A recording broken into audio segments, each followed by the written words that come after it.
आप बिलीव नहीं करोगे, मैंने फर्स्ट वेडिंग 5000 में कवर की है। फोटोग्राफी आपके लिए आर्ट है या बिजनेस है? अब बिगिनर्स का यही प्रॉब्लम है कि वो बहुत ज़्यादा ओवर थिंक करते हैं, और स्पेसिफिक यूट्यूब पे सीखा है मैंने तो। बट अभी आजकल आज के जनरेशन के पास बहुत सारे ऑप्शंस है। हमने सुना था कि आपका कुछ एक्सीडेंट वगैरह हुआ था। एक बार नहीं, 2 बार हुआ था। और जब मैंने से नीचे देखा स्टेयरिंग की तरफ, हम्म।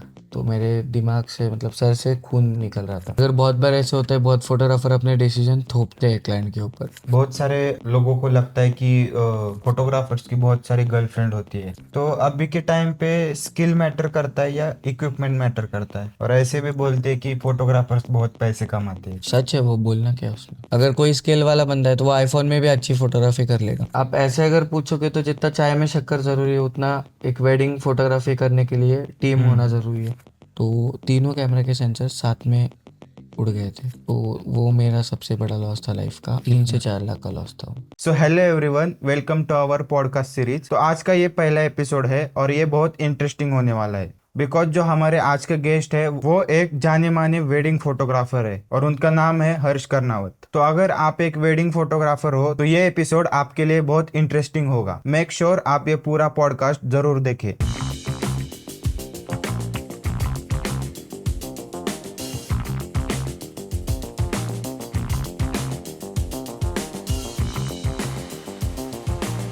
सो हेलो हर्ष भाई। हेलो।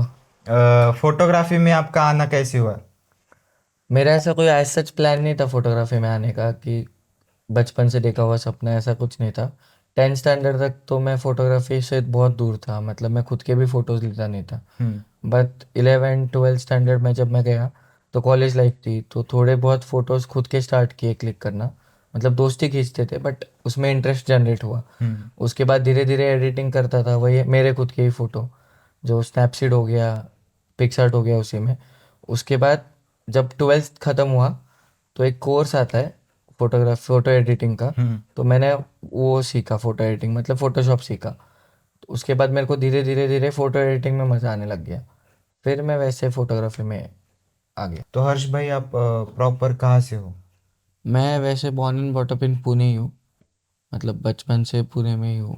बट मेरा अगर होम टाउन पूछोगे तो राजपुरा नगर है, पुणे में ही आता है वो भी, हम्म। बट होम टाउन हुआ है। बट मैं बाकी तो लाइफ पूरी पुणे में ही गई है। अभी आप फोटोग्राफी में तो आ गए, लेकिन आपको कब लगा कि आप वेडिंग करना चाहिए? या सुना होगा कि वेडिंग में बहुत पैसे मिलते हैं उस टाइप। नहीं, मेरे को तो कुछ पता नहीं था कि वेडिंग में बहुत पैसे मिलते हैं, फोटोग्राफी में बहुत पैसे मिलते हैं, मतलब कोई आइडिया ही नहीं था कि हम्म। पैसे कितने मिलते हैं। क्योंकि first year, second year, third year, first year में मैंने कैमरा लिया, हम्म। जो घर वालों ने अ, पैसे उनके पैसों से खरीद के दिया। कौन सा था वो कैमरा? 700D cannon. ओके। तो उसके बाद मैंने, तब उस टाइम पे ना आउटडोर फोटोग्राफी बहुत फेमस थी, तो वो करते करते मैं फोटोग्राफी में एंटर हुआ। फिर जब वो किया मैंने, मेरे को एक, जो मेरा क्लाइंट था, हम्म। जो आउटडोर फोटोग्राफी में जो मॉडल्स के फ़ोटो निकालते, उसके बहन की शादी थी। तो मेरे को फर्स्ट ईयर के एंडिंग में मेरे को उनका वेडिंग कवर करने मिला। हम्म। तो तब मेरे को वेडिंग इंडस्ट्री का इतना कुछ पता भी नहीं था। मैंने उनसे मेरी, आप बिलीव नहीं करोगे, मैंने फर्स्ट वेडिंग 5000 में कवर की है। तो मेरे को पैसे का कुछ आइडिया ही नहीं था, ऐसा नहीं था ऐसा कि पैसे है इसलिए उस फील्ड में जा रहा हूँ। हम्म। बट वो वेडिंग कवर करने के बाद मेरे को मज़ा आया, लाइक लोगों के इमोशंस को और मेमोरीज को कैप्चर करने में। फिर मैं वैसे वेडिंग इंडस्ट्री में एंटर हुआ। सो अभी आप कितने सालों से वेडिंग फोटोग्राफी कर रहे हो? ऐसे एज सच फर्स्ट वेडिंग से पकड़ो तो मुझे आज 7 इयर्स हो गए कि मैं वेडिंग फोटोग्राफी कर रहा हूँ। 7 इयर्स। 7 इयर्स। तो अभी तक आपने मतलब हाईएस्ट बजट वाली कौन सी वेडिंग की है? और लोएस्ट तो हमें पता चला कि स्टार्टिंग वाली, फर्स्ट वेडिंग हाँ, थी मेरी। 5,000 में जो आपने की। हाँ। अभी तक हाईएस्ट बजट वाली कौन सी वेडिंग की आपने? हाईएस्ट बजट, ऐसे एज सच हाईएस्ट बजट नहीं होता कुछ भी, क्योंकि मैं एक फ्लैट बजट रखता हूँ कभी भी, कि एक फ्लैट बजट रहता है मेरा। अगर 1 डे की वेडिंग हो, 2 डेज की वेडिंग हो, फिर भी अगर मेरे पूरे करियर का हाईएस्ट बजट पूछोगे तो मैंने 5.5 चार्ज किया एक वेडिंग का। एक वेडिंग का। हाँ। और जैसे आपका हमने इंस्टाग्राम आईडी देखा तो आपके पास ज़्यादातर मारवाड़ी शादी वगैरह आप बहुत करते हो। सो बहुत सारे लोगों को लगता है कि महाराष्ट्रियन वेडिंग में टाइम लिमिट होता है, और जो मारवाड़ी वेडिंग होती है उसमें बहुत दिन होते हैं, मतलब 3-4 दिन शादी होती है। तो उधर आउटपुट भी बहुत अच्छा मिलता है। तो इस पर आपका क्या कहना है? अब कैसा रहता है ना, it's not about Maharashtrian wedding या मारवाड़ी वेडिंग या सिंधी वेडिंग, गुजराती वेडिंग। हम्म ये हर वेडिंग का कुछ फैक्टर नहीं होता, ये लोगों का फैक्टर होता है कि आपको ऑडियंस कैसा मिल रहा है, आप ऑडियंस कैसे टारगेट कर रहे हो। अभी बहुत सारे महाराष्ट्रियन वेडिंग्स भी ऐसे हैं जो हमने बहुत अच्छे वे से कैप्चर किए। हम्म ऐसा कंपलसरी नहीं कि हम लोग सिर्फ मारवाड़ी वेडिंग करते हैं। हम लोग महाराष्ट्रियन वेडिंग भी करते हैं, हम लोग गुजराती वेडिंग भी करते हैं, सिंधी वेडिंग भी करते हैं, पंजाबी वेडिंग भी करते हैं। बस इतना ही है कि पोस्ट करना अपने हाथ में होता है। जैसे अपने प्रोफाइल को किस वे में बिल्ड करना है, अपने पोर्टफोलियो को कैसे शो करना है, हम्म वो टोटली अपने हाथ में है।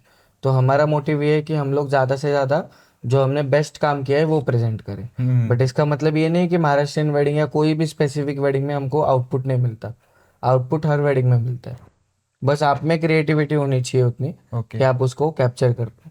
ओके। तो अभी आपने जब वेडिंग में स्टार्ट किया तो क्रिएटिविटी कैसे बूस्ट किया आपने, लाइक? यार वो क्रिएटिविटी का पार्ट नहीं बोल सकते उसको, उसको हम्म एक्सपीरियंस बोल सकते हैं कि यस आप। Yes yes. और ये फोटोग्राफी ऐसी चीज़ है जहाँ पे आपको रोज कुछ ना कुछ सीखना पड़ता है। आपको एक दिन ऐसे हो नहीं सकते कि आप स्टक हो जाए। हम्म अभी आप देखोगे कि अगर आप भी एक फोटोग्राफर हो तो हमारी जनरेशन अभी जो कर रही है हमसे अच्छा नई जनरेशन करेगी। हम्म और हम पुरानी जनरेशन से अच्छा कर चुके हैं। तो जितना आप इसमें सीखोगे, आप इसमें ईगो लेके नहीं बैठ सकते कि हाँ मुझे यहाँ पे स्टक होना है, मैं बहुत कुछ सीख लिया। आपको हर रोज सीखना है। हम्म। Every day is a learning day in photography. तो अभी कैसे मैं फनी एक क्वेश्चन पूछता हूँ आपसे कि वेडिंग में आप लोकेशन पे पहुंचे हो, कार्ड बैटरी भूल गए हो कभी? हाँ बहुत बार होता है, क्योंकि जब सीजन का टाइम रहता है, पीक सीजन, हम्म तो हमको सोने का भी टाइम नहीं रहता कि लाइक हम 4 बजे आते हैं, 6 बजे जाते हैं।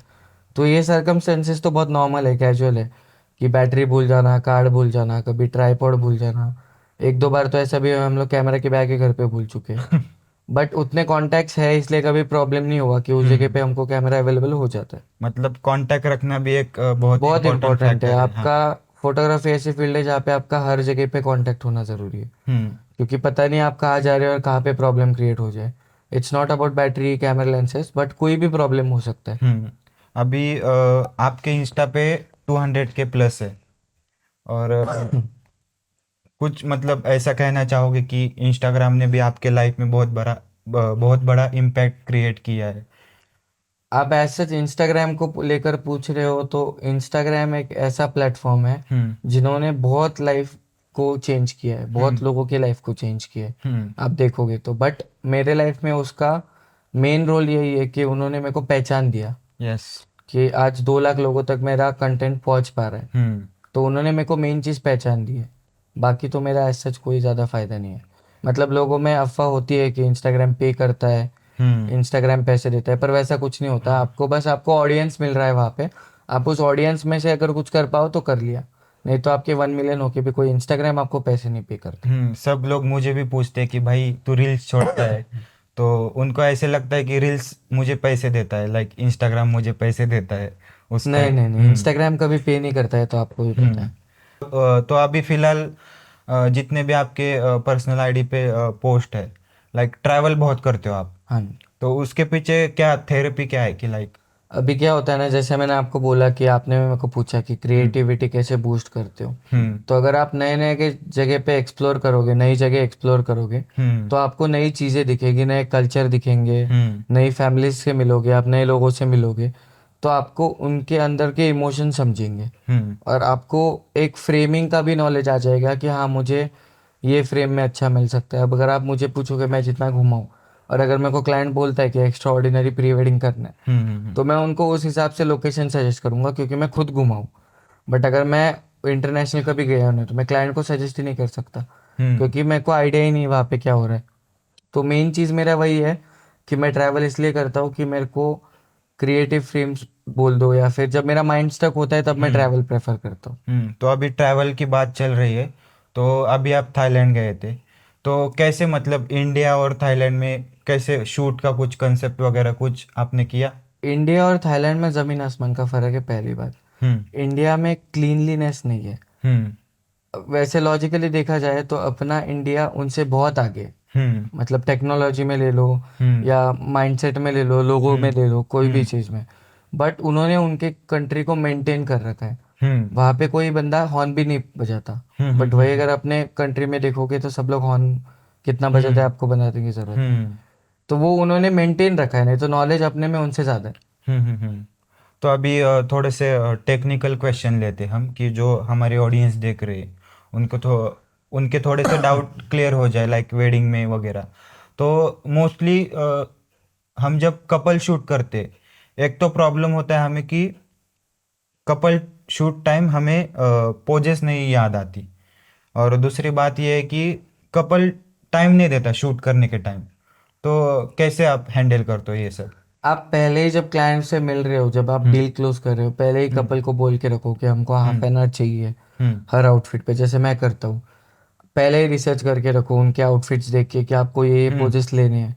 तो आपको इस पे हेल्प होगा कि आप वहाँ पे जाके माइंडसेट रख रहे हो। हम्म अगर पॉसिबल है, आपके पास टाइम है, तो आप पहले जाके उस वेन्यू पे जाके फ्रेम्स भी ढूंढ सकते हो। हम्म जैसे आपको ब्रेक मिलता है, तब आप ब्रेक में क्या करते हो, टाइम पास हम्म। करते हो। उससे अच्छा आप फ्रेम्स ढूंढ सकते हो, तो आपका वहाँ पे टाइम यूटिलाइज होएगा।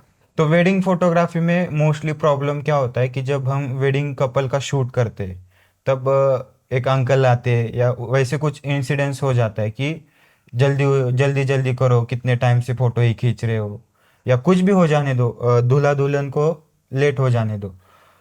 हम पे ही आता है सब, फोटोग्राफर पे ही आता है सब। अभी कैसा है ना, वो इसलिए आता है क्योंकि वो जनरेशन गैप है। हम्म आपके कपल को आपके वर्क की वैल्यू है, हम्म पर उस जनरेशन को नहीं पता जो आपके पीछे आ रहे हैं कि आपका वर्क क्या है। हम्म उनको नहीं पता कि कपल ने आपको इतने पैसे पे किए। तो वो सीधी सी बात है कि वो आपको इंटरप्ट करेंगे, क्योंकि उनको आपकी वैल्यू पता ही नहीं है। बट आपको वहाँ पे झगड़े नहीं करने हैं उनके साथ, या आपकी ईगो बीच में नहीं आना चाहिए। क्योंकि हम्म आप फोटोग्राफर हो, आपका काम है मेमोरीज क्लिक करना। और वहाँ पे आप अगर उस मेमोरी में किसी अंकल को हर्ट करते हो कुछ बोल के, तो उनके लिए एक बैड मेमोरी बन जाती है वेडिंग की। राइट। और अगर वहाँ पे कुछ इश्यू हो जाता है, हम्म तो वो बैड मेमोरी बन जाती है वेडिंग की। बहुत सारे फोटोग्राफर्स ये भी बोलते हैं कि हम लोग वेडिंग छोड़ के आ गए, हम्म हमारी डिसरिस्पेक्ट की गई, हम लोग वेडिंग से निकल के आ गए। बट वो सरासर मेरी नज़र में गलत है। क्योंकि आप एक काम कर रहे हो, आपकी काम की वैल्यू तब होगी जब आप उनको काम शोकेस करोगे। हम्म आप काम करने से ही पहले कौन सा ईगो लेके बैठ रहे हो कि आप पहले ही चले जाते हो। वो वेडिंग टाइम पे लगाना चाहते हैं, वेडिंग टाइम पे होनी चाहिए, वो हम्म रीति रिवाज है। तो वो उनको फॉलो कर रहे हैं, तो उसमें कोई गलत नहीं लगता। मेरा पर्सपेक्टिव तो ये है। हम्म। उनको आप प्यार से बोलो 10 मिनट्स चाहिए, 15 मिनट्स चाहिए। आपके कपल को ट्राई करो कन्विंस करने का कि 10 मिनट्स मांग लो। प्यार से सब चीज़ें हो सकती, तो क्यों करना। और दूसरी बात यह है कि लगभग आप कितने सालों से फोटोग्राफी कर रहे हो? फोटोग्राफी पूछोगे तो 8 इयर्स हो गए मेरे को, और 8 वेडिंग ईयर्स, पूछोगे तो 7 इयर्स। 7 ईयर्स। तो अभी एक ये जो जनरेशन है, इसमें फोटोग्राफर को ही सिनेमाटोग्राफर होना है, उनके लिए क्या सजेशंस देंगे? अब कैसा है ना, आप एक इंसान दो काम कर नहीं सकता। हम्म अगर वो दो काम करने की कोशिश करेगा तो काम खराब होगा। हम्म तो आप फोकस करो, फोकस बहुत इंपॉर्टेंट है लाइफ में। आप फोकस करो एक चीज़ पे, हम्म उसी को साथ लेके आगे बढ़ो। आपको नॉलेज होना ज़रूरी है। अगर जैसे मैं फोटोग्राफर हूँ, सिनेमाटोग्राफर हूँ, मैं ड्रोन भी उड़ाता हूँ, मैं सब चीज़ें करता हूँ। बट जब मैं ऑन फील्ड होता हूँ तो मैं एक ही चीज़ को प्रेफरेंस देता हूँ। कुछ हम्म वेडिंग में मैंने फोटोग्राफी कर ली, कुछ वेडिंग में सिनेमाटोग्राफी कर ली। जो मेरा माइंड बोलता है मैं वही करता हूँ। बट मेरे को सब आता है, इसका मतलब ये नहीं कि मैं सब एक साथ कर सकता हूँ। हम्म आपको बस आपके टीम मेंबर को गाइड करना होता है, वो उस हम्म। हिसाब से कर लेता है। अभी टीम मेंबर की आपने बात की, तो मुझे पूछना है कि टीम होना कितना ज़रूरी है एक फोटोग्राफी के लिए, या वेडिंग के लिए टीम होना कितना ज़रूरी है? आप ऐसे अगर पूछोगे तो जितना चाय में शक्कर ज़रूरी है, उतना एक वेडिंग फोटोग्राफी करने के लिए टीम होना हम्म ज़रूरी है। क्योंकि टीम के बिना आप आगे ही नहीं बढ़ सकते। हम्म वो फीकी पड़ जाएगी अगर हम्म। कोई भी आप कर रहे हो तो। अकेला इंसान कुछ भी नहीं कर सकता, स्पेसिफिक इस इंडस्ट्री में तो कभी भी नहीं कर पाएगा। तो हम बात कर रहे थे कि पोजिंग कैसे देते हो, तो आप भी लाइक पोजिंग ऐप वगैरह यूज करते हो, कि अभी आपका एक माइंडसेट हो गया है कि हम इस लोकेशन पे जाएंगे तो हमें आता है माइंड कि कैसे पोज दे वगैरह कुछ? अब कैसा है ना, अगर मैं कोई क्लाइंट से बात करता हूँ, हम्म हमको उनके एक्सपेक्टेशन समझ जाते हैं। हम्म हम लोग स्टोरी बोर्ड रेडी करते हैं, हम्म हम लोग माइंड में प्रिपेयर करते हैं। हमारे पास एक पीडीएफ होता है हमेशा। हम्म तो हम उसमें से देखते, कोई स्पेसिफिक मोबाइल ऐप से सर्च करके नहीं दिखाते। क्योंकि क्या हो जाता है ना, कि अगर आप सबके सामने उनको दिखाओगे इस मोबाइल ऐप की पोज, उनके सामने खोल के दे दोगे तो वो उनको ये लगेगा कि ये क्या फोटोग्राफर है, तो वो फीलिंग कभी नहीं आनी चाहिए उनको। तो पहले रिसर्च करो, और आपके पास इतना तो टाइम रहता है कि आप पढ़ाई करके उनको पोजेस सेटल तो कर सकते हो। आप एक आउटफिट में ज़्यादा से ज़्यादा 5-6 पोजेस लेते हो, उससे ज़्यादा तो लेते नहीं हो। तो प्री प्लानिंग कर लो, उतने 5 पोजेस तो कोई भी बंदा दिमाग में रख सकता है। आपके हमने फोटोज देखे तो उसमें कंपोजिशन और लाइटिंग कितनी इंपॉर्टेंट होती है वो समझ आता है। तो इसके बारे में आपका क्या कहना है? अब अगर आप मेरे को पूछ रहे हो कंपोजिशन का, तो हम्म। मैं रूल्स ऑफ कंपोजिशन फॉलो करता हूँ। जैसे रूल ऑफ थर्ड हो गया, हम्म। गोल्डन ट्रायंगल हो गया, विंडो फ्रेमिंग हो गया। हम्म। और अभी इतने सालों से वो रूल फॉलो कर करके मेरा वो माइंडसेट ही हो गया कि मैं कोई भी क्लिक करता हूँ, कोई ना कोई तो रूल बाहर निकल आ जाएगा। हम्म। हम्म। तो हम्म। उसके पीछे रीज़न एक ही है कि कंसिस्टेंट रहा हूँ मैं उस रूल्स को हम्म। लेके। तो मेरे को अब ज़्यादा सोचना नहीं पड़ता है कंपोजिशन के लिए। मेरे को पता है कि मेरा हाथ अपने आप मेरे को उसी जगह पे लेके जाएगा। लाइक कि एक्सपीरियंस मैटर करता है हाँ, सर। एक्सपीरियंस बोल सकते हो, प्रैक्टिस बोल सकते हो। हम्म। कुछ लोगों को, मेरे को जो 4 साल में एक्सपीरियंस आया, हम्म। उन लोगों को 1 साल में आ जाए। क्योंकि आजकल बहुत सारे क्लासेस है, आप बहुत जगह पे सीख सकते हो। पहले वैसा नहीं था जब हमने स्टार्ट किया था, शायद आपने भी तभी स्टार्ट किया है। हम्म। तो पहले ऐसा नहीं था, अपने पास सीखने का सोर्सेज बहुत कम थे। कम थे। और स्पेसिफिक यूट्यूब पे सीखा है मैंने तो। हम्म। मतलब मेरा अगर गुरु कोई पूछोगे फोटोग्राफी में, तो सिर्फ यूट्यूब है। तो बेसिकली वो अपने पास यूट्यूब एक ही था सोर्स। और हम्म। यूट्यूब में भी इनकम्प्लीट नॉलेज रहता है। हम्म। बट अभी आजकल आज के जनरेशन के पास बहुत सारे ऑप्शंस है हम्म। कि वो कहीं से भी सीख सकते हैं। तो मुझे ये पूछना था कि लाइक अभी मेन प्रॉब्लम ये होता है, मोस्टली जो बिगनर फोटोग्राफर है ना, उनको प्रॉब्लम होता है कि क्लाइंट क्लाइंट का टेस्ट अलग होता है, आउटपुट अलग देते हैं। लाइक किसी किसी क्लाइंट को है ना मूडी टोन वगैरह कुछ पसंद नहीं आता, उनको सैचुरेशन वगैरह वो सब पसंद आता है। तो वो कैसे हम जान सकते हैं कि लाइक उनका टेस्ट क्या है, हम उस टाइप ही आउटपुट उनको दे सकते हैं, वो कैसे जान मैं सकते आपको 2 बात बताता हूँ इसके लिए। कि पहली बात तो, आप उनसे कॉन्वर्जेशन नहीं करोगे तब तक आपको पता ही नहीं चलेगा उनका टेस्ट कैसा है। हैं? और ज़रूरी नहीं है कि जो उनका टेस्ट है आप उनको वो डिलीवर करो। हम्म। पहली बात ये है। हम्म। तो पहली बात को अगर मैं सेपरेशन करूँ, तो उसमें हम्म। कैसा है, मैं क्लाइंट से पहले बात करता हूँ। हम्म। मैं पता करता हूँ कि उनके प्रेफरेंसेस क्या है। हम्म। और अगर बंदा आपको काम दे रहा है तो आपके काम पसंद करके दे रहा है, हम्म। तो उसको आपका ऑलरेडी तरीका पसंद है काम करने का, तो हम्म। तभी आपके पास आ रहा है। मेन रीज़न तो उसका यही है। यही है। तो वो आपसे इम्प्रेस्ड है। तो आप ज़्यादा ट्राई मत करो कि उनके हिसाब से काम करो। आप हम्म। आपका काम आपके तरीके से करो, उनको अपने आप पसंद आ जाएगा।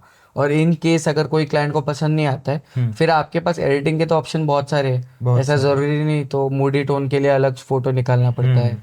ऐसा कोई नहीं है ना, एडिटिंग तो बात का पोस्ट हम्म। प्रोसेसिंग का है। मोस्टली मैंने जितना एक्सपीरियंस किया है वेडिंग इंडस्ट्री में, तो क्या होता है कभी कभी कि जो बिगनर्स है लाइक सिनेमाटोग्राफर्स, तो जब मैं इस फील्ड में आया तो क्या होता है कि हम एक ही आउटपुट निकालते, लाइक हमने एक प्री वेडिंग या वेडिंग की, उसका एक टीजर आउटपुट हमने निकाल दिया, वो हमने क्लाइंट के लिए निकाल दिया।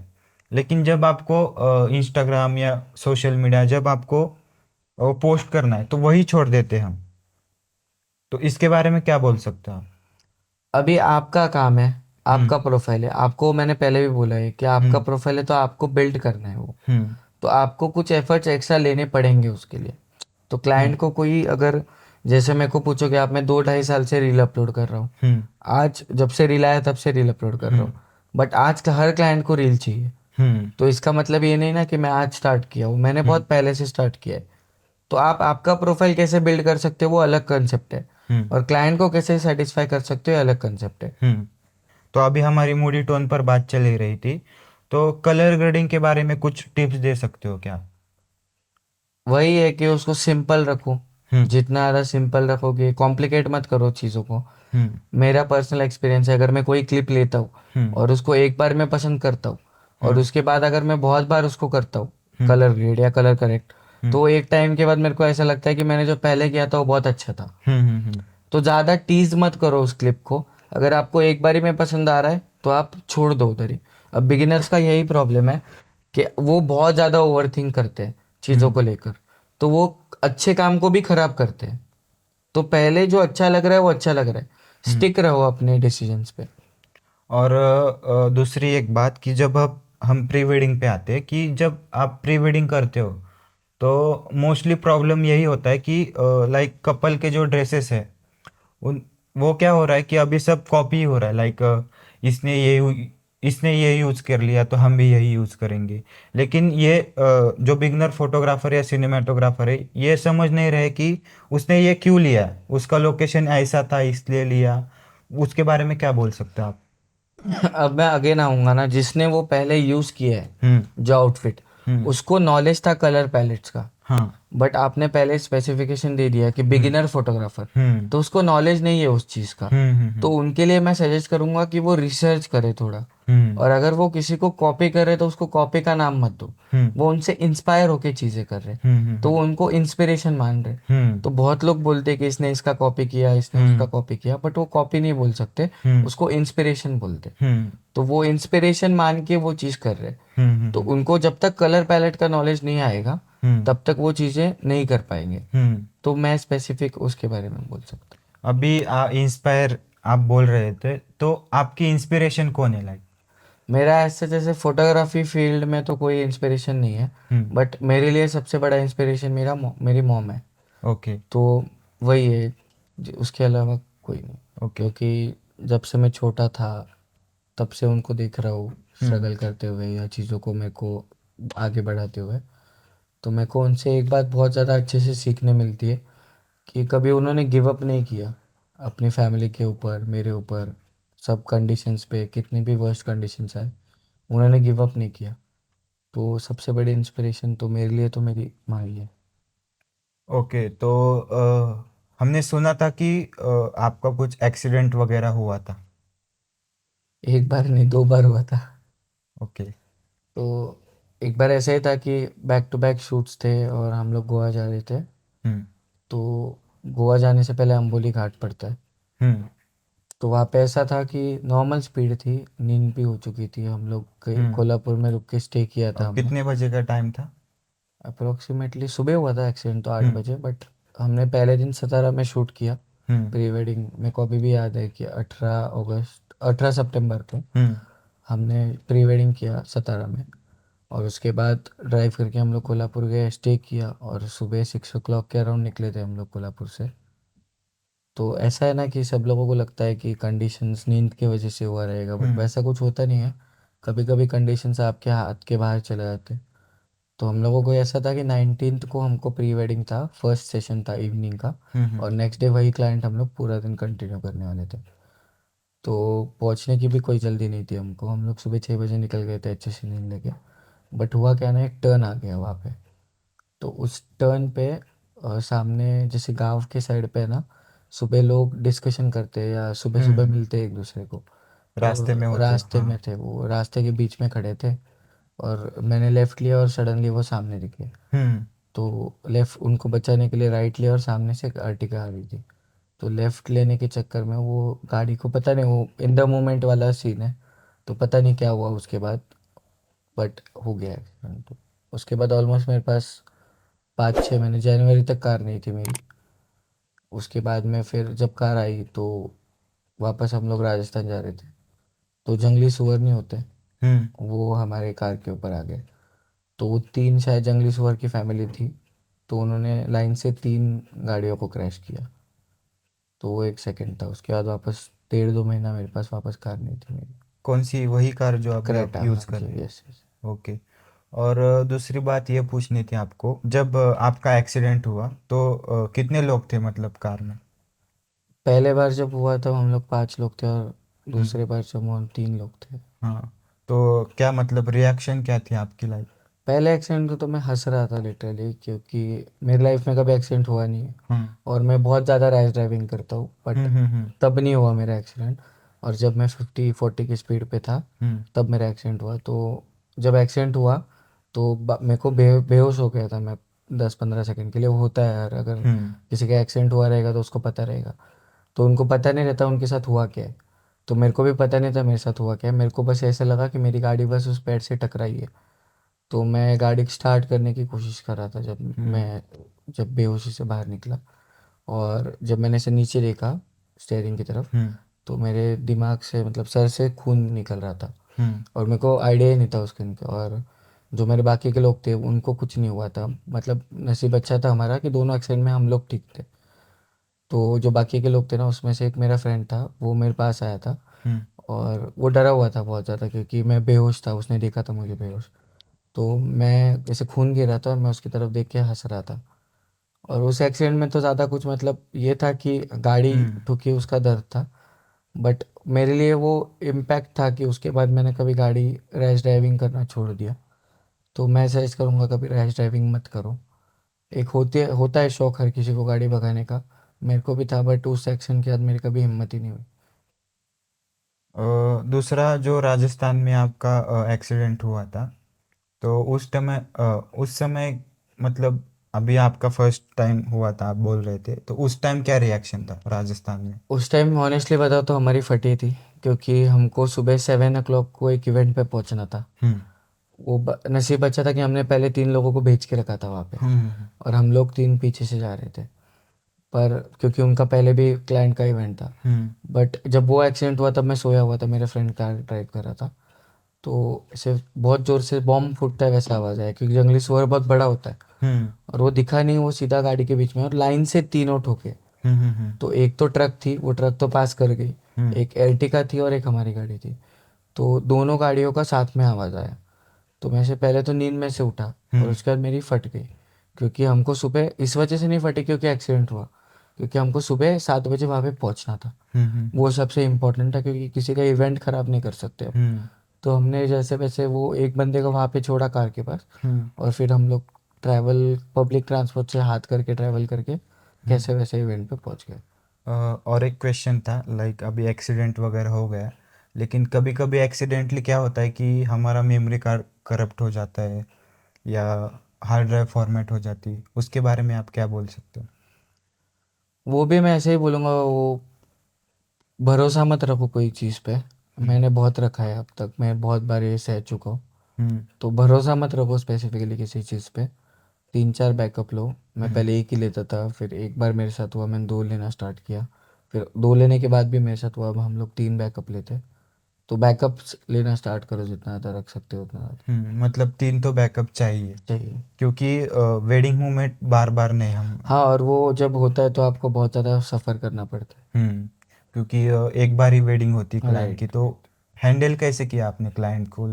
जब आपका ये हुआ तब आपने हैंडल कैसे किया, लाइक? पहले तो फेस करने की हिम्मत नहीं होती है, हम्म बट एक टाइम जाने के बाद आप फेस कर सकते हो उनको। हम्म बट वही है कि फेस करो, भागो मत। ओके भागोगे तो क्लाइंट में गुस्सा और बढ़ता है। हम्म कभी एक लाइफ में डाउनफॉल आया है? हाँ, वो तो हर किसी के लाइफ में आता है, मतलब ऐसा नहीं कि नहीं हम्म आता है। लाइफ है तो डाउनफॉल तो आएगा ही। हम्म पर एक चीज़ है कि जितना आपके लाइफ में डाउनफॉल आता है हम्म उतना फास्ट आप ऊपर आते हो। हम्म डाउनफॉल ज़रूरी है, क्योंकि उस डाउनफॉल में आपको बहुत चीज़ें समझ आती है। हम्म कि आपको जब आप किसी फ्लो में चलते हो, किसी भी मूवमेंट के साथ जीते हो, तो आपको पता नहीं रहता है कि आप किस फ्लो में जा रहे हो। जब वो फ्लो ब्रेक होता है ना, तो आपको बहुत चीज़ें समझती है कि आपने क्या गलतियाँ की उस फेज़ में, कितनी हम्म चीज़ें गलत हुई आपके साथ। रिश्ते भी पता चलते हैं, हम्म लोगों में जो दोगलापन होता है वो भी पता चलता है। और मेरे को पर्सनली इन चीज़ों में बहुत ज़्यादा एक्सपीरियंस आया है मेरे डाउनफॉल में। ओके और मैं तो सजेस्ट करूँगा हर किसी के, मतलब लोग भागते रहेंगे डाउनफॉल हम्म से, बट मैं सजेस्ट करूँगा कि डाउनफॉल हर किसी के लाइफ में आना चाहिए। ओके क्योंकि डाउनफॉल से ही आपको पता चलता है कि हम्म कौन आपके साथ खड़ा होगा, कौन आपके साथ नहीं खड़ा होगा। जिसको हम्म आप बहुत ज़्यादा लेके साथ चल रहे हो, हम्म क्या पता शायद आपके डाउनफॉल में वो भाग जाए। क्या पता आपके नाम की वजह से वो आपके साथ हो। हम्म तो ये सिचुएशन सिर्फ जब आपका बुरा वक्त आएगा तभी पता चलेंगे, क्योंकि अच्छे वक्त में पूरी दुनिया होती है, हम्म जो बुरे वक्त में होता है वो असली साथ इम्पोर्टेंट है। हम्म तो वो दोस्त, मैं पहले बहुत सारा बोलता था कि मेरे बहुत सारे दोस्त हैं etcetera etcetera etcetera. Hmm but अब अगर मेरे को कोई पूछेगा तो गिने चुने 5-10 है, बट वो उस डाउनफॉल में उन्होंने मेरे को कभी छोड़ा नहीं। हम्म वो इम्पोर्टेंट था मेरे लिए। लाइक ऐसे ही कि जब आप अपने ऊपर काम करते हो या अपने आप को एक स्टेप और बढ़ाना चाहते हो, तब जब आप एक वर्क करते हो लाइक अपने ऊपर, तब समझ आता है कि कौन अपना है कौन हाँ नहीं हाँ, है। नहीं आप उसमें नहीं समझ आता कैसे रहता हम्म है ना, जब आप एकदम ऐसे ऊपर रहते हो और हम्म सडनली नीचे आते हो, हम्म तो यहाँ पे जो साथ देने वाले लोग बहुत कम होते हैं। हम्म और जब आप यहाँ पे रहते हो ना, तो हम्म आपके आसपास बहुत लोग रहते हैं। तो हम्म आपको पता ही नहीं चलता है कि आपके साथ कौन है, आपके पीछे कौन खराब कर रहा है। हम्म तो उस फेज़ में आपको नहीं पता चलता है, क्योंकि आप भी वो फ्लो में रहते हो।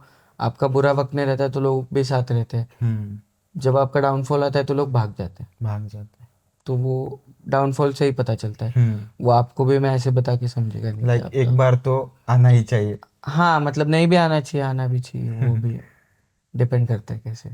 तो आपकी फर्स्ट अचीवमेंट क्या थी? लाइक आपको ऐसे लगा कि बस मैंने जितना कर लिया ना ये बहुत है मेरे लिए, लाइक। मैंने जब मेरा अ, मैंने रिकंस्ट्रक्ट किया था मेरा हाउस हम्म 2 साल पहले, लॉकडाउन के एग्जैक्ट, लॉकडाउन से पहले स्टार्ट किया था, हम्म। But lockdown post first lockdown मेरा ख़त्म हुआ था घर का काम। ऐसा नहीं फील हुआ था कि ख़त्म हो गया बस इतना ही करना है, हम्म बट क्योंकि इंसान में लालच कभी ख़त्म नहीं होती है, बट हाँ वो फील हुआ था कि कुछ तो कर लिया लाइफ में अचीव। क्योंकि वो भी वही वापस की मॉम डैड की वजह से ही, उनके हम्म। चेहरे पे खुशी देख के वो चीज़। लाइक आप बता सकते हो कि लाइक आपका होम का एक बजट क्या था या कुछ ऐसे टाइप? अभी वो मॉम डैड ने लैंड तो ले रखा था, पहले से ही थे, रह रहे थे, तो रिकंस्ट्रक्शन में अराउंड 21 lakhs के अराउंड गए थे। ओके। एज आपने कोविड का बताया, तो मैं ये पूछना चाहूँगा कि लाइक कोविड पीरियड में आप क्या कर रहे थे? आपने कैसे उन मोमेंट्स को टैकल किया? मैं फ्रैंकली ऑनेस्टली, मतलब मैं अगर ऑनेस्टली बताना चाहूँ हम्म। तो कोविड में सबसे ज़्यादा खुश मैं इंसान था। क्यों? मेरी सेविंग्स बहुत ज़्यादा थी तब। हम्म तो कोविड में मेरे पास कोई चीज़ की कमी नहीं थी, टू बी ऑनेस्ट, मतलब हम्म हर चीज़ पूरी थी। और मेरा कंस्ट्रक्शन का भी जैसे मैंने आपको बोला, तो मैंने सेविंग्स कर रखी थी तब। तो मेरे को कोविड में ऐसे मैंने कोई डिफ़िकल्टीज फेस नहीं किए, हम्म क्योंकि सेविंग्स भी थी और मेरे को शूट भी बहुत सारे थे बुक्ड, प्री बुक्ड, और मेरा मतलब दूसरे फोटोग्राफर्स की तरह वेडिंग कैंसिल नहीं हुए। हम्म मेरे 50 लोगों में वेडिंग हो गए थे, और हम्म मैंने उतना ही पेमेंट लिया था जितना मैंने नॉर्मल लिया था, तो मेरे को प्रॉब्लम नहीं आया कोविड में सच कुछ ज़्यादा। हम्म बट हाँ, मैंने उस कोविड के टाइम को यूटिलाइज़ किया, मैंने बहुत सारे कोर्सेज़ किए उसमें, बहुत सारे। आप मतलब रोज़ मैं अलग अलग कोर्सेज़ लेता था। कोविड के टाइम से ही स्टार्ट हुआ ऑनलाइन लर्निंग। हम्म तो मेन मैं तब उस फेज़ में बहुत चीज़ें सीखा हूँ, और वो मैं हम्म आज तक इम्प्लीमेंट करता हूँ अपने फील्ड में बोल दो या लाइफ में बोल दो। ऐसा था कि कोविड जैसा टाइम वापस नहीं आएगा अब कभी, हम्म बट वो मेरे लिए अगर देखा जाए तो मेरी लाइफ का बेस्ट पार्ट था। हम्म क्योंकि आप आपकी फैमिली के साथ इतना टाइम स्पेंड नहीं करोगे वापस कभी, कभी भी नहीं कर पाओगे आप कितना भी चाहो। तो वो टाइम मेरे लिए सबसे बेस्ट था, और मेरा वो टाइम मेरे लिए, कोविड का टाइम मेरे लिए बेस्ट था, क्योंकि मैं उतना टाइम कभी फैमिली के साथ स्पेंड ही नहीं किया मैंने जब से मैंने काम स्टार्ट किया। और मेरा पेट है एक छोटा सिम्बा, मतलब लैब्राडॉग है मेरे पास, तो वो छोटा था तब। तो उसके साथ वो बचपन में वो घर में हम्म एन्जॉयमेंट वो सब चीज़ें, तो मेरे लिए कोविड बहुत हैपनिंग टाइम था, मेरे लिए कोई दुखी दर्द वाला नहीं था। बट हाँ, लोगों के हिसाब से बहुत ज़्यादा दुख थे, वो दिखते थे मेरे को, तो उसमें थोड़ा सा बुरा लगता था। बट मेरे को पर्सनली पूछो तो मेरे लिए बहुत अच्छा टाइम था कोविड। और उसके पीछे 3 ही मेन मोटिव है मेरे, कि अच्छे टाइम के पीछे, हम्म कि मेरे को फैमिली के साथ टाइम स्पेंड करने मिला, मैंने बहुत सारी चीज़ें सीखी, तो मैंने अच्छे वे से यूटिलाइज़ किया उस टाइम। कोविड के जस्ट पहले ना, जैसे शायद 22 मार्च को कोविड लगा था, 22 या 23 मार्च को। तो अगर मैं वहाँ पे फंसता ना, तो मैं पहले एक वेडिंग के लिए अहमदाबाद गया हुआ था, हम्म और जिस दिन कोविड लगा ना, तो अहमदाबाद से हमारी लास्ट फ्लाइट थी जो अहमदाबाद से पुणे आई, वो हम्म लास्ट फ्लाइट थी। अगर वो फ्लाइट नहीं रहती, कोई भी और फ्लाइट रहती, तो मैं अहमदाबाद में फंस जाता। तो मेरे लिए वर्स्ट फेज़ होता, बट भगवान की दया से मैं घर पे था, तो मेरे लिए अच्छा टाइम था। तो एज अ वेडिंग फोटोग्राफर, हमारे जब वेडिंग के सीजन्स होते तो हमें टाइम ही नहीं मिलता, लाइक फैमिली टाइमिंग वगैरह। तो वो कैसे आप देते हो फैमिली के लिए टाइम? अब अगर मुझे पूछो तो स्पेसिफिकली मैं फैमिली को ज़्यादा टाइम ही नहीं दे पाता हूँ। हम्म इसीलिए मैंने बोला ना, मेरे लिए कोविड का टाइम सबसे स्पेशल टाइम था। हम्म क्योंकि वेडिंग्स होते तो हम लोग कुछ भी टाइम नहीं दे पाते, और बाकी के टाइम में भी ऐसे डे टू डे लाइफ में भी इतना बिजी हो जाते हैं कि स्पेसिफिक फैमिली को टाइम देना बहुत मुश्किल है। हम्म तो वो मैं भी टैकल नहीं कर पाया हूँ आज तक कि फैमिली को टाइम कैसे दिया जाए। मैं हम्म ट्राई बहुत करता हूँ, पर मेरे से होता नहीं, क्योंकि बिजी इतना हो गया हो कि वो हो नहीं पाता है। हम्म बट अब पहले मॉम डैड को दिक्कत होती थी, बट अब धीरे धीरे वो भी यूज टू हो गए कि ठीक है, वो भी समझ के लेते हैं। और हम्म मेरा आज सक्सेसफुल होने के पीछे रीज़न ही वो लोग हैं, कि उन्होंने समझ के लिया तब मैं आज यहाँ पे हूँ। अगर उन्होंने समझ के नहीं लिया रहता, सपोर्ट नहीं किया रहता, तो मैं यहाँ पे होता ही नहीं।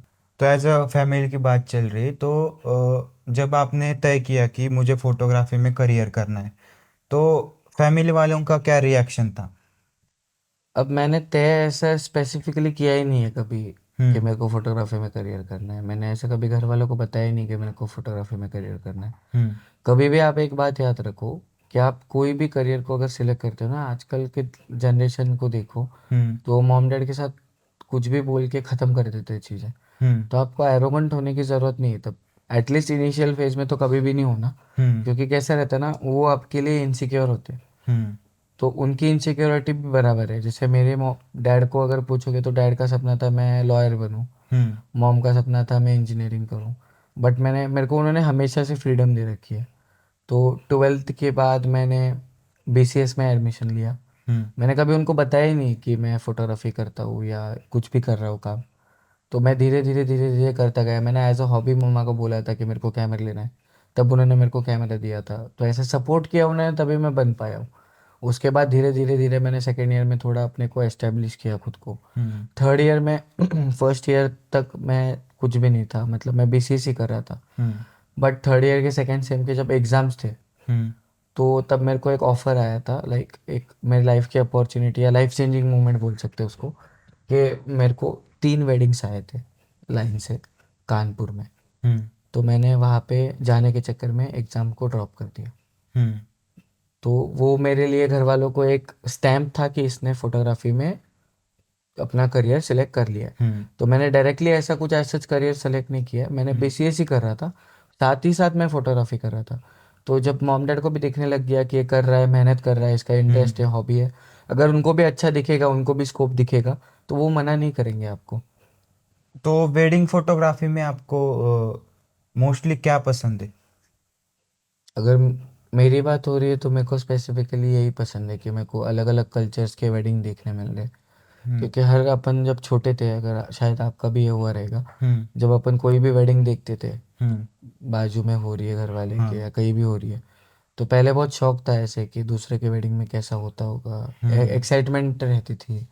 अगर घर की शादी तो वहाँ पे जाने की एक्साइटमेंट रहती थी। बचपन में एक अलग लेवल का एक्साइटमेंट था खाने को लेकर, हम्म शादियों को लेकर। अब वो हम्म बहुत ईजी हो गया है ना, तो हम्म वो मेरे को सबसे ज़्यादा पसंद है वेडिंग कवर करने में। अगर हम्म कैप्चरिंग की वाइज बात करो तो सबसे इम्पोर्टेंट मेरे को ये दिखता है, वो रॉ मेमोरीज है। हम्म तो आप वहाँ पे कुछ बना नहीं सकते, हम्म वो उनकी मेमोरी से अपने को कैप्चर करनी है। तो that is the main factor for me in wedding photography. हम्म इसीलिए मैंने मेरा चैनल भी वेडिंग फोटोग्राफी सिलेक्ट किया। नहीं तो मैंने पहले बहुत सारे चैनल्स में काम किए। हम्म मतलब मैं, जैसे मैंने बोला कि मॉडलिंग फोटोग्राफी भी करता था, हम्म बीच में मैंने प्रोडक्ट फोटोग्राफी भी स्टार्ट की थी। हम्म उसके साथ साथ मैंने क्लब फोटोग्राफी भी स्टार्ट की है। हम्म एक एरा था जब मैं एक हम्म साल का पीरियड था जहाँ पे मैंने बहुत सारे, मतलब पुणे में ऑलमोस्ट जितने क्लब थे ना, उनका हम्म सारा इन हाउस फोटोग्राफर मैं था। वहाँ हम्म पे भी मैं ही टीम भेजता था। बट वहाँ पे भी सरकमस्टेंसेस कुछ हुए तो मेरे को वहाँ पे इंटरेस्ट हट गया, और हम्म फिर मैं स्टिक हुआ वेडिंग पे। तो हम्म जब मैं वहाँ पे स्टिक हुआ 2018 के आसपास, हम्म तो मैंने उसके बाद वेडिंग इंडस्ट्री को कभी छोड़ने का नहीं सोचा।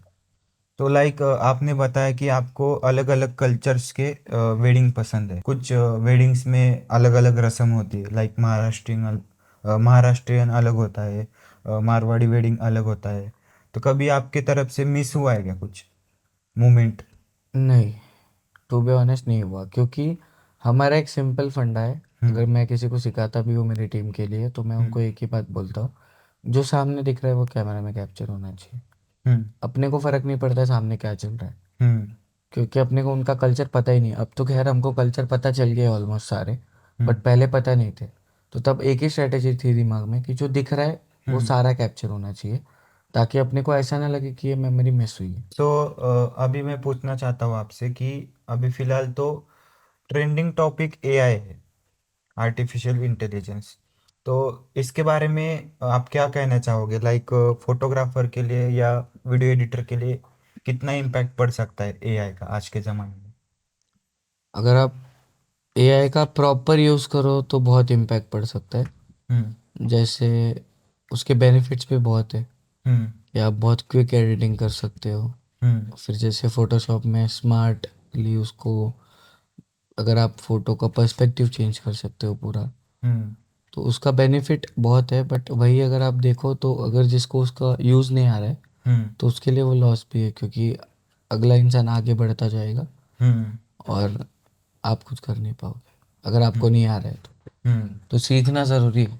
हम्म तो जैसे आपका प्री वेडिंग में बहुत इंटरेस्ट है, लाइक प्री वेडिंग में बहुत कुछ हमें कंसेप्ट वगैरह शूट मिल जाता है, तो आप प्लानिंग कैसे करते हो, लाइक प्री प्री प्रोडक्शन हो या क्लाइंट के ड्रेपरीज हो, तो वो कैसे प्लानिंग करते हो आप?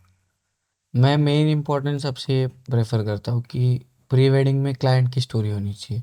हम्म प्री वेडिंग में हम लोग हमारा कुछ नहीं इम्प्लीमेंट करते, पहले क्लाइंट से उनका स्टोरी लिया जाता है हम्म कि अगर उनका लव स्टोरी है या जैसा भी है, जो भी है उस स्टोरी के बेसिस पे अपन कुछ कर पाए, हम्म तो वो हमारी फर्स्ट प्रायोरिटी रहती है। तो मेरा मेन मोटिव वही रहता है कि क्लाइंट क्या सोच रहा है उसके प्री वेडिंग को लेके। हम्म क्योंकि अगर बहुत बार ऐसे होता है, बहुत फोटोग्राफर अपने डिसीजन थोपते हैं क्लाइंट के ऊपर हम्म कि बीच साइड प्री वेडिंग करना है, तो हम्म फोटोग्राफर को करना है तो क्लाइंट को भी करना है। क्या पता शायद वो फोटो क्लाइंट का मन हो कि वो माउंटेन साइड करे। तो पहले हम लोग क्लाइंट का प्रेफरेंस लेते हैं कि वो कहाँ करना चाहते हैं, फिर हम लोग आगे बढ़ते हैं।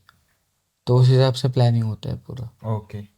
तो कभी ऐसे हुआ है कि लाइक आप प्री वेडिंग शूट के लिए गए हो और आप लोकेशन पे पहुंच गए, लेकिन क्लाइंट को देर हो गई या ऐसे कुछ? बहुत बार होता है, नॉर्मल चीज़ है, अगर आप बहुत प्री वेडिंग कर रहे हो तो क्लाइंट लेट आता है, कभी आप लेट जाते हो। ये नॉर्मल चीज़ है, कभी क्लाइंट गुस्सा भी हो जाता है अपन हम्म लेट जाने से, हम्म कभी हम लोग गुस्सा हो जाते हैं क्लाइंट लेट आने से।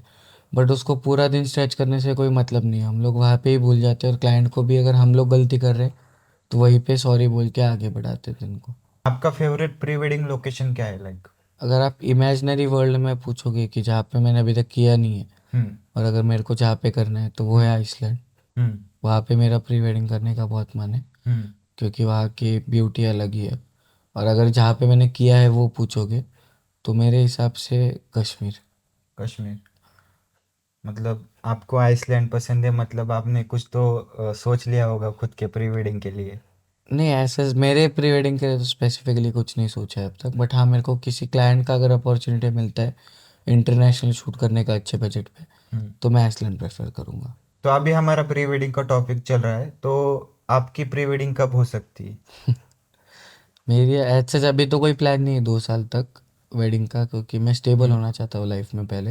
हम्म तो अभी के लिए कोई स्पेसिफिक नहीं है, हम्म बट लेट्स सी आगे फ्यूचर किसी ने देखा नहीं है तो। तो आपको मतलब ज़्यादातर किस टाइप की वेडिंग पसंद है, लाइक लव मैरिज या अरेंज मैरिज? मेरे को ऐसी वेडिंग्स पसंद है जहाँ पे मूवमेंट क्रिएट ना करना पड़े, हम्म वो अपने आप मूवमेंट क्रिएट कर ले। क्योंकि मैंने बहुत सारे ऐसे वेडिंग्स भी कवर किए है जो अरेंज मैरिज थे, बट लव मैरिज से अच्छा केमिस्ट्री था उनका। हम्म तो ऐसे स्पेसिफिकली कुछ नहीं कि लव मैरिज या अरेंज मैरिज, बट वो कपल में केमिस्ट्री होना चाहिए। आपका कैसा होगा वेडिंग, लाइक अरेंज मैरिज या लव मैरिज? वो भी अभी तक कुछ स्पेसिफाई नहीं है। ओके।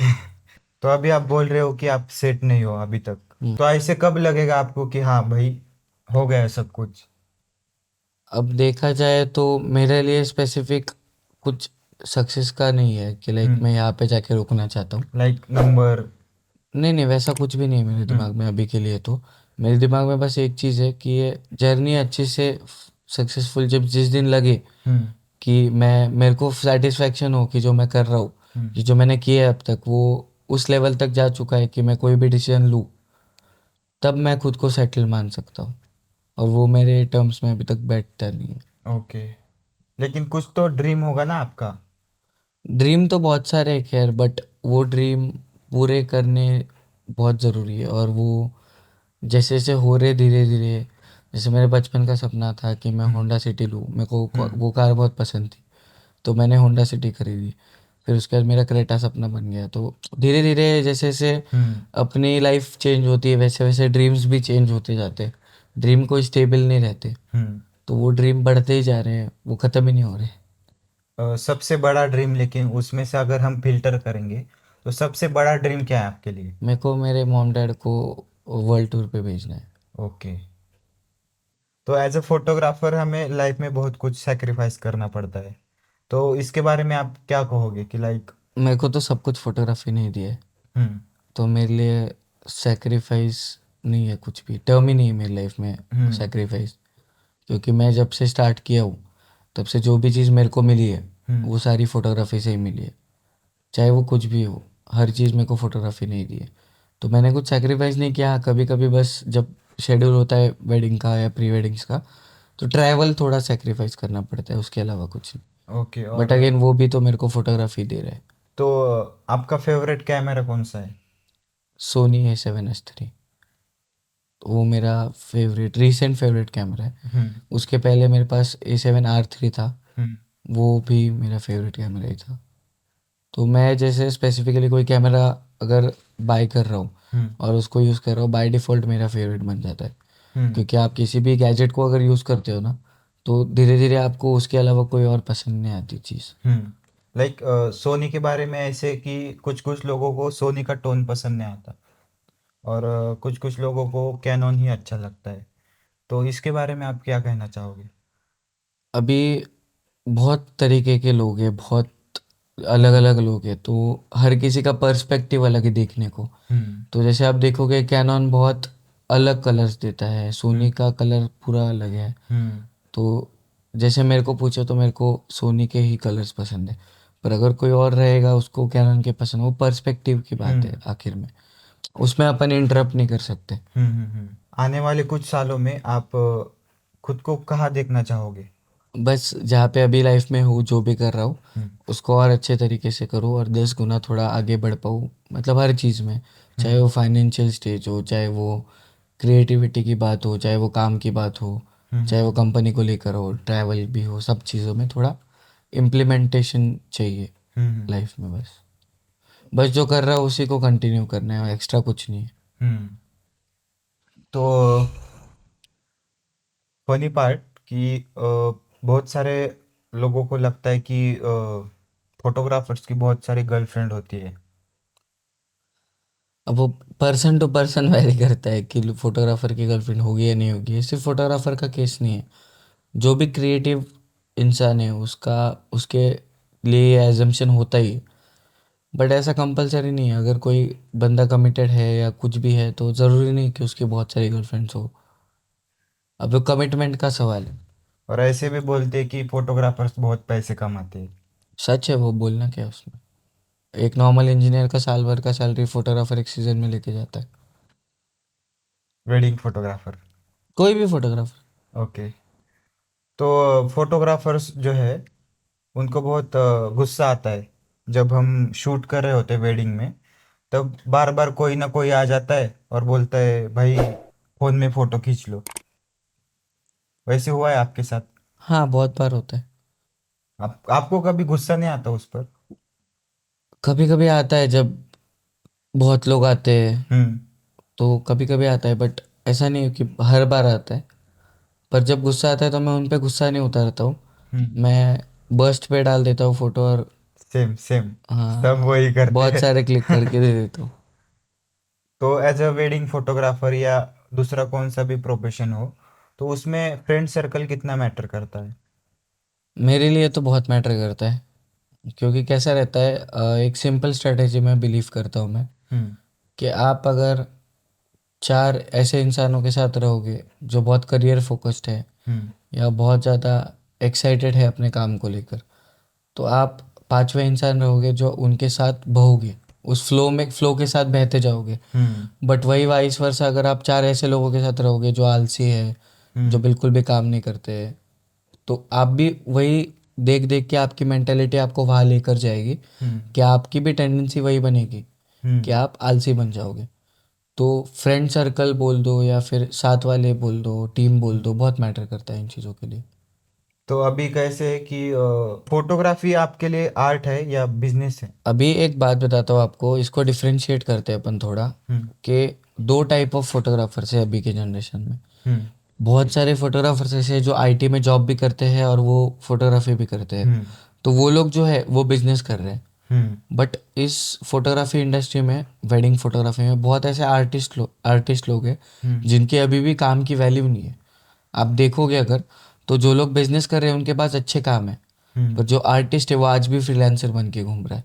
हम्म। वो ये क्यों हो रहा है? क्योंकि आर्ट एक अलग चीज़ है, बिजनेस एक अलग चीज़ है। दोनों कोई भी इंसान नहीं कर सकता। हम्म। कोई भी इंसान एक ही चीज़ कर सकता है प्रॉपरली।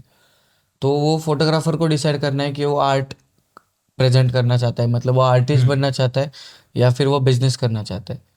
अगर आप मेरा सजेशन पूछो तो कोई भी इंसान दोनों चीज़ें साथ में नहीं कर सकता, तो उसको एक चीज़ सिलेक्ट कर सकता है, या तो वो आर्टिस्ट बन सकता है या तो वो बिजनेसमैन बन सकता है, हम्म। दोनों नहीं बन सकता।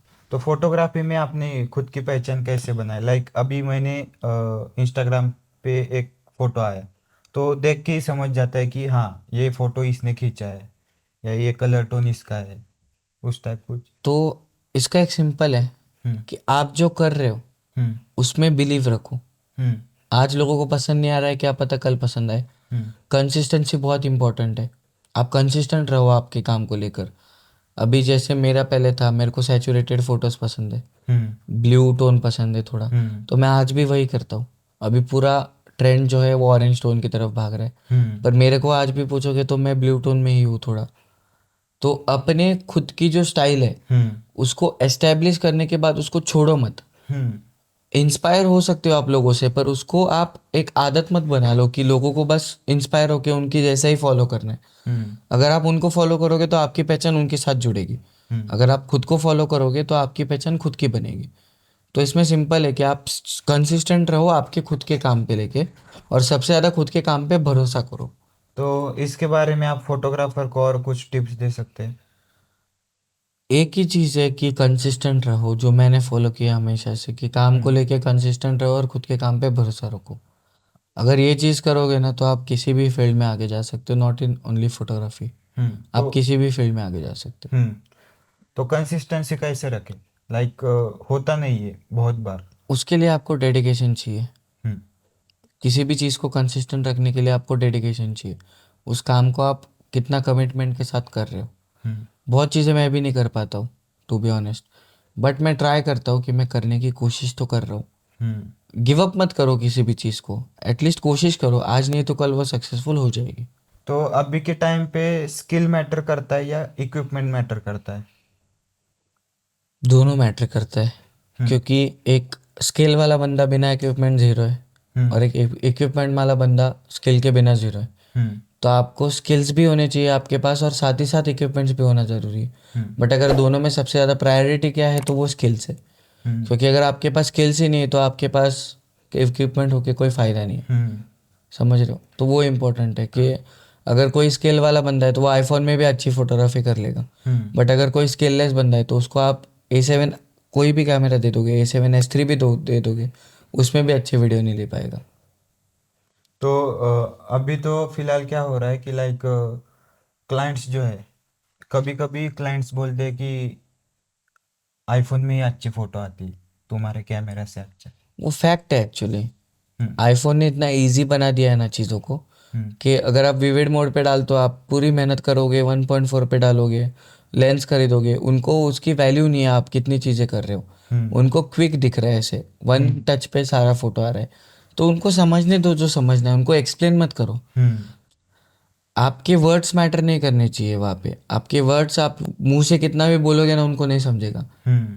Your action should speak louder. आपके जो आप जो कर रहे हो, आप जो फोटो डिलीवर कर रहे हो उनको, उन चीज़ों के ऊपर ज़्यादा डिपेंड करता है कि उनका आपकी तरफ पर्सपेक्टिव क्या बन रहा है। तो आप जब एक लेवल पे चले जाओगे कि आप आपकी कंसिस्टेंसी मेंटेन करोगे, आप हम्म। डेडिकेटेड रहोगे, तो आप एक अपना खुद का वे फाइंड करके, तो आपको कोई क्लाइंट बोल नहीं पाएगा ये चीज़ कि आप आईफोन में ज़्यादा अच्छे फोटोज आते हैं। हम्म। तो अभी हमारी इक्विपमेंट की बात चल रही, तो क्या होता है कि लाइक हम ऐसे ऐसे इक्विपमेंट लेते, फोटोग्राफी या वीडियोग्राफी में बहुत सारे इक्विपमेंट हमें लेने पड़ते।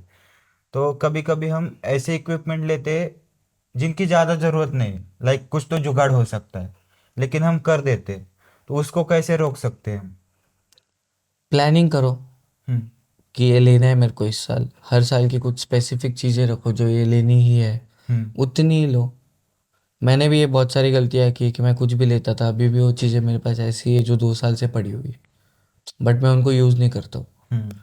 तो वो थोड़ा प्लानिंग करो, ओवर बजट मत जाओ चीज़ों को लेकर। ओके, मोबाइल फोटोग्राफी या कैमरा फोटोग्राफी? अगर आप मुझे पूछोगे तो मैं तो फोटोग्राफर हूँ, तो मैं स्पेसिफिकली कैमरा फोटोग्राफी प्रेफर करूँगा, बट मोबाइल फोटोग्राफी में अच्छे चीज़ें कर सकते हो आप। लाइट रूम या Photoshop? Light room, always? Always. क्यों? मैंने कभी ज़्यादा फोटोशॉप को एक्सप्लोर ही नहीं किया। हम्म जैसे मैंने बोला ना, मैं पहले से लाइट रूम यूज़ कर रहा हूँ। मैं जब क्लब फोटोग्राफी करता था हम्म तो उनके बल्क फ़ोटो रहते थे बहुत, तो हम्म उनको साथ में एडिट करना पड़ता था, और फ़ोटोशॉप के लिए बहुत लेंदी प्रोसीजर है। हम्म तो मैं पहले से ही लाइट रूम का डायरेक्ट फ़ैन हूँ। लेकिन अभी जो फोटोशॉप में एक ऑप्शन आया है जनरेटिव फिल, उसके बारे में मतलब आपको कभी लगता नहीं कि हाँ ये उतना लाइट तो रूम में भी उत, आना चाहिए? उतना तो आप फोटोशॉप लाइट रूम से फ़ोटोशॉप में फ़ोटो लेके उतनी चीज़ें कर सकते हो आप एडिशनल ऐड। हम्म बट अगर आप मेरे को प्रेफरेंस पूछोगे तो मेरा लाइट रूम ही है। हम्म और दूसरा एक क्वेश्चन था कि मोबाइल में एडिट हो जाता है अच्छा या पीसी ही चाहिए? फ़ोन में भी लाइट रूम है, हम्म तो लाइट रूम का वो भी बेनिफिट है कि आप फ़ोन में भी एडिट कर सकते हो, सेम प्रीसेट्स आप फ़ोन में भी ले सकते हो। हम्म तो फ़ोन में भी सेम ही फ़ोटो एडिट होगा हम्म जैसे पीसी पे हो रहा है। लाइक नहीं क्या अभी मोस्टली लोगों को क्या लगता है कि विंडोज़ या मैक वीडियो एडिटिंग के लिए, विंडोज़ या मैक? अभी दोनों का सिस्टम अलग है पूरा, हम्म दोनों का ऑपरेशनल सिस्टम अलग है ना। तो हम्म मैं तो पहले से ही मैक प्रेफर करता हूँ क्योंकि मैं मैक ही यूज़ करता हूँ। तो अब भी बहुत सारे फोटोग्राफर को कंफ्यूजन है कि लाइक डाविंसी या प्रीमियर प्रो। अगर आप हाई बजट क्लाइंट की तरफ जा रहे हो तो दाविंसी, हम्म क्योंकि उसमें कलर ग्रेडिंग थोड़ा सा डिटेलिंग में है। हम्म बट अगर आप नॉर्मल वेडिंग फोटोग्राफी कर रहे हो या कितनी भी अच्छी फर्म खोल के बैठे हो तो आपको प्रीमियर प्रो क्विक एक्सेस देता है चीज़ों को लेकर, हम्म ज़रा टाइम कंज्यूमिंग नहीं है। क्योंकि प्रीमियर के एसेट वगैरह बहुत कुछ बहुत मार्केट में कुछ मार्केट अवेलेबल में है, अवेलेबल है। डाविंसी के अभी तक ज़्यादा नहीं है, इसलिए यस हो यस। जाता है कुछ तो प्रॉब्लम। तो अभी गणेश फेस्टिवल आ रहा है, तो उसके लिए कुछ किया है कंसेप्ट वगैरह या प्लानिंग वगैरह? हाँ, मैं प्री वेडिंग करने का सोच रहा हूँ, लाइक हम्म गणपति फेस्टिवल में जो पहला दिन रहता है उस दिन। हम्म देखते हैं, अगर कोई कपल एग्री होता है तो प्लान है, वो जल्दी आपको फीड पे दिख जाएगा अगर होता है तो। अभी कपल की बात चल रही, तो कभी ऐसे हुआ है कि कपल के साथ फनी मोमेंट हुआ है या कुछ? हाँ, बहुत बार होता है क्योंकि एक प्री वेडिंग एक ऐसी मेमोरी जो क्लाइंट के लिए भी बहुत इंपॉर्टेंट होता है। हम्म तो बहुत सारी मेमोरीज है ऐसे कि हम वो क्लाइंट दोस्त बन जाता है बाद में भी। हम्म प्री वेडिंग या वेडिंग के बाद भी हम लोग बहुत कनेक्ट में रहते हैं, हम्म और वो तो रिश्ते बन जाते हैं, एक हम्म फ्रेंडशिप बन जाती है बाय डिफ़ॉल्ट। बहुत सारे मुझे फोटोग्राफर्स या वीडियोग्राफर्स एक ही क्वेश्चन बार बार पूछते हैं कि सॉन्ग सिलेक्शन कैसे करें, जल्दी सॉन्ग ही नहीं मिलते एडिटिंग के लिए। उसके लिए रिसर्च बहुत ज़रूरी है, आपका टेस्ट बहुत ज़रूरी है, टेस्ट मैटर करता है यहाँ पे कि आप कैसे गाने सुन रहे हो। हम्म आप प्लेलिस्ट बना के रखो तो आपको क्विक एक्सेस मिल जाता है। जब हम्म आपको वीडियो सॉन्ग, जैसे आप वीडियो देख रहे हो तो आपको पता है कि उधर ये चीज़ हुई है, हम्म तो उस हिसाब से सॉन्ग पहले दिमाग में हो जाना चाहिए कि ये यहाँ पे जाएगा। गाना गाना सुनो और उसको इमेजिन करो उस क्लिप के साथ। तो मैं तो वैसे प्रेफर करता हूँ हम्म बेसिकली। आप इतना ट्रैवल करते हो, तो ऐसा कुछ सीन है क्या जो आप भूल नहीं सकते कभी? ऐसे बहुत सारे सीन हैं जो मैं कभी भूल नहीं सकता, बट एक सीन ऐसा है जो मतलब अभी भी रोंगटे खड़े हो जाते हैं जब वो सुनता हूँ। हम्म तो एक बार हम एक वेडिंग से आ रहे थे, नासिक पुणे नासिक हाईवे से। हम्म तो नासिक से आ रहे थे पुणे के लिए, तो पता नहीं क्या था, वो हॉरर बोल सकते हैं या मिथ था, पता नहीं हमको। बट हमारी कार होगी हाईवे पे 80-100 की स्पीड पे, और एक ट्रक थी उस साइड पे, मतलब डिवाइडर के उस साइड थी, और उसके अंदर कोई ड्राइवर भी नहीं था, वो ट्रक ऑन भी नहीं थी। फिर भी वो ट्रक डिवाइडर क्रॉस करके हमारे कार की तरफ आ रही थी। तो उसको जैसे तैसे हमने, मतलब मैंने डॉज करके क्रॉस किया, हम्म और वो मैं कभी भूल नहीं पाता हूँ। मतलब मैं अभी भी अगर ट्रक बाजू से आता है मेरे को डर लगता है। और उसके बाद ऑलमोस्ट मैं कम से कम 15-20 किलोमीटर गाड़ी शिवर होके चलाया था मैंने। तो वो खौफ बैठ गया है, एक ट्रक जब भी साइड से आता है तो उस सिचुएशन को कभी भूल नहीं पाता हूँ मैं, वो सडनली दिमाग में आ जाती है। लाइक मतलब आप मानते हो कि भूत वगैरह कुछ होता है? हाँ, अगर भगवान है तो भूत भी है। तो आपका सबसे बड़ा लाइफ में लॉस क्या हुआ है? मैं 4 साल पहले अपने, जैसे मैंने आपको बताया कि मैं क्लब फोटोग्राफी करता था, और पुणे में एक क्लब है हाउस ऑफ मेडिसी। हम्म तो उसका 1 ईयर एनिवर्सरी थी। हम्म तो हम 3 फ्रेंड्स थे, हम्म मतलब मैंने उनको हायर करा था उस दिन के लिए। तो एक 750 था कैमरा, निकॉन D750, एक 5D Mark IV था, और एक 5D Mark III था। तो 750 पे फ़ोटो लिए जा रहे थे, और 5D Mark IV पे और 5D Mark III पे वीडियो लिए जा रहे थे। तो तब क्या हुआ था, तब हमको इतना नॉलेज नहीं था लेज़र का। हम्म लेज़र से सेंसर जाता है, हम्म तो तब हमको इतना नॉलेज नहीं था लेज़र का। तो हम लेज़र के ऑपोजिट शूट कर रहे थे पूरा। और उस दिन तो कुछ पता नहीं चला, बट जब हमने फ़ोटोज़ वीडियोज़ चेक किए बाद में अगले दिन, और कैमरा में फ़ोटोज़ भी चेक कर रहे थे, तो एक लाइन आने लग गई थी फ़ोटो में। हम्म तो तीनों कैमरा के सेंसर साथ में उड़ गए थे। तो वो मेरा सबसे बड़ा लॉस था लाइफ का। और वो उसके बाद मेरे को वो भी चीज़ समझ आई कि लेज़र से क्या क्या हो सकता है। हम्म तो हम लोग वो उस दिन से इग्नोर ही करते लेज़र के साथ शूट करना। और उसी चक्कर में मैंने नया ड्रोन ख़रीदा हुआ था पहले, तो कुछ हम्म दिनों पहले। तो वो लॉस कवर करने के लिए मैंने एक ड्रोन का शूट लिया था। मेरे हम्म को फ्लाई करना नहीं आ रहा था ड्रोन, पर मैंने ले लिया था कि थोड़ा पैसा मिल जाएगा। हम्म इनिशियल स्टेज था। तो मैंने 5,000 के लिए ड्रोन का शूट लिया था। 5 या 6 हज़ार कुछ पर डे फ्रीलांसिंग का चार्ज था। हम्म तो मैंने उसके लिए वो शूट लिया था 6,000 5,000 के लिए। और एक शादी थी, और वो ड्रोन मेरा, शादी में पोल होते हैं ना लाइट्स के, हम्म उसको क्रैश हो गया था। मतलब पहले दिन तीनों कैमरा के सेंसर गए और अगले हम्म। दिन ड्रोन क्रैश हुआ। मतलब किस वजह से क्रैश हुआ ड्रोन? पता नहीं, नया था, मेरे को फ्लाई करना ही नहीं हम्म आता था, फिर भी मैं गया था। हम्म प्रिकॉशन ही नहीं पता थे क्या था, तो क्रैश हो गया। तो वो मेरे लिए सबसे बड़ा लॉस था। मतलब लाइन से 3 कैमरे का सेंसर जाना, हम्म उसके बाद ड्रोन का भी होना, तो उस लेवल पे वो बहुत बड़ा लॉस था। क्योंकि कैमरा में मेन सेंसर ही हाँ, होता है। और उसके बाद हमारे पास ऑलमोस्ट 1 महीना कैमरा नहीं थे, हम्म क्योंकि सेंसर रिपेयर होने में टाइम लगा था और ड्रोन भी रिपेयर होने में टाइम लगा था।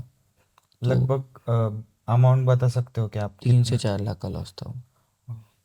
तो अभी आप क्लास लेते हो, तो उसमें एक फनी मोमेंट या इमोशनल मोमेंट कुछ? अभी क्लासेस में फ़नी मोमेंट्स तो रोज़ ही चलते हैं हमारे, क्योंकि क्लास क्लास की तरह नहीं, थोड़ा उसमें फ़न डाला गया है। हम्म बट अगर आप इमोशनल मोमेंट की बात करोगे, तो जब मेरी पहली बैच थी, तो उनका जो लास्ट डे था, हम्म सर्टिफिकेशन डे, तो उस दिन हम लोग एक गेम खेल रहे थे कि हर कोई हर किसी का एक एक plus point and minus point बताएगा। तो वो बहुत इमोशनल सीन हो गया था हमारे लिए, और वो बहुत इमोशनल मोमेंट था। और वो पहली बैच थी, थोड़ी सी स्पेशल भी रहती है। तो बहुत बहुत अलग मोमेंट था वो, कभी लाइफ में भूल नहीं सकते अपन, क्योंकि उसमें बहुत सारी कमियां भी पता चली मेरे को, अच्छाइयाँ भी पता चली। तो वो बहुत स्पेशल मोमेंट था मेरे लिए। तो अभी आपने बताया था कि कुछ प्लस पॉइंट थे कुछ माइनस पॉइंट थे, तो आपके लाइफ में एक प्लस पॉइंट और एक माइनस पॉइंट बता सकते हो आप? प्लस पॉइंट ये है मेरे लिए कि मेरा कॉन्फिडेंस कभी लूज़ नहीं होता। हम्म चाहे कोई भी सिचुएशन हो, मैं उसको टैकल करने का कॉन्फिडेंस रखता हूँ, ऐसा मेरे को लगता है।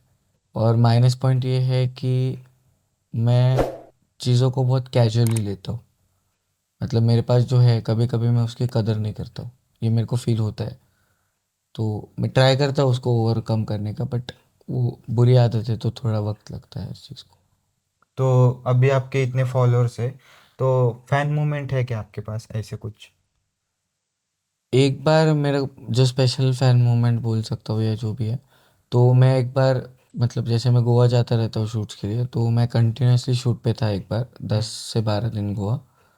तो हम लोग रोज़ एक शैक पे डिनर करने जाते थे और थोड़ा देर चिल करते थे वहीं पे। हम्म तो वहाँ का जो एक बार टेंडर बोल सकते हैं, हम्म तो वो बंदा मेरे को रोज़ दिखता था। और एक 2 3 दिन उसने ऑब्जर्व किया चीज़ों को, और एक बार वो सडनली मेरे पास आया और मेरे को बोला फ़ोटो लेना है हम्म आपके साथ। और तब मेरे फॉलोअर्स बहुत कम थे, तो मेरे को पहला फ़ैन मोमेंट था वो मेरा। तो मेरे लिए वो बहुत स्पेशल चीज़ बन गई, क्योंकि उसने जिस वे से मेरे को चेज़ किया, हम्म। तो अलग काइंड ऑफ मोटिवेशन मिला मेरे को कि हाँ, मुझे आज गोवा में लोग पहचान रहे हैं। मैं हूँ पुणे से, बट मुझे लोग गोवा में पहचान रहे हैं। तो वो मेरे लिए बहुत अलग मोमेंट था। तो ये सेशन का हमारा लास्ट क्वेश्चन है कि आपको कुछ मैसेज देना है हमारे ऑडियंस के लिए या किसी को और? मैं बस एक ही मैसेज देना चाहूँगा कि आप जो भी कर रहे हो उस पे बिलीव करो, उस प्रोसेस को ट्रस्ट करो। चीज़ें में टाइम लगता है, आपको सक्सेस ऐसे बहुत लोगों को ऐसे फास्ट नहीं मिलती है। हम्म तो सक्सेस में टाइम लगता है, बस जो कर रहे हो करते रहो। गिव अप मत करो चीज़ों के ऊपर, अपने स्टाइल को फॉलो करो, और बस इतना ही है। तो थैंक यू यहाँ पे आने के लिए, और आपके फ्यूचर के लिए best of luck. Like share subscribe कर दो रे भाई।